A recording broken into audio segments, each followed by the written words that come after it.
Trenerė, pakomentuokit, prašau, akimirkai šias rungtynes. Iš tikrųjų, turėjom padaryti savo darbą, ką ir padarėm. Labai sunku, kai per mėnesį žaidži tik 2 rungtynės, tai norisi kažko išreikalauti iš tų žaidėjų, agresyvios gynybos, gero greito puolimo. Ką mes šiandien ir galim sakyti, pavyko padaryti. Ir dabar laukiam savaitgalio finalo ketverto. Biški neramu dėl to, kad turėjom mažai tų rungtynių, nebuvo to tokio žaidybinio ritmo, bet tikiuosi, kad viskas bus gerai. Po tikrai, ne pačio įtempčiausio ketvirtfinalio, kokiom nuotaikom, viltim, mintim važiuosit į Gargždus? Tai važiuosim tik su vienu tikslu - laimėti pirmą vietą. Kitų tikslų ir negali būti. Sveikinu su pergale. Kiek ši pergalė smagi, maloni, turbūt taip smagiau patekti į finalo ketvirtą, negu kai buvo skelbta praėjusios savaitės pabaigoje. Tai aišku, visada smagiau iškovota pergalė, aišku, biški gaila, nes ir Alytus labai nukraujavęs, tai gaila ir jų iš vienos pusės, nes taip atrodė su šiam žaidėjim atvažiavę. Mes irgi kaip gal norėtume šiek tiek kietesnės kovos pasiruošiant tam finalo ketvirtui, bet manau vis tiek geriau, kad sužaidėm bent vienas rungtynes, negu būtume visą savaitę laukę. Pati nepavargai šiandieną, nes sprintų nežinau, kiek suskaičiavau tų vadinamų nuo kranto iki kranto. Pavargau vienu metu, nes jau 3 iš eilės buvo, tai vienu metu gerai, po to Kamilė vieną kartą išbėgo, tai pasado jau nereikėjo bėgti. Ar buvo kažkokie akcentai ypatingi dėliojami trenerių kolektyvo prieš rungtynes? Tai sakė, kad ruošiamės tam finalo ketvirtui, tai labiau stengiamės į save fokusuotis. Žinom, kad tikrai bus sunkiau tam finalo ketvirtą, tai labiau buvo akcentai, kad turim kovoti, nesvarbu koks rezultatas, ir turim vis tiek rodyti tą geriausią savo žaidimą. Tokia pagarba varžovėms?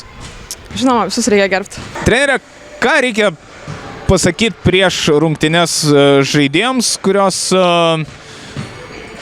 yra čia ir tu žinai, kad pirmos rungtynės pralaimėtos stipriai, šiandien yra 6 žaidėjos, bet vis tiek komanda reikia, kad liktų tam motyvuota, kovinga ir taip toliau. Kokie turėtų būti žodžiai? Jūs turbūt pati patyrusi žaidėja žinote, ką pasakyti. Tai pasakysiu tą, ką ir pasakiau prieš varžybas.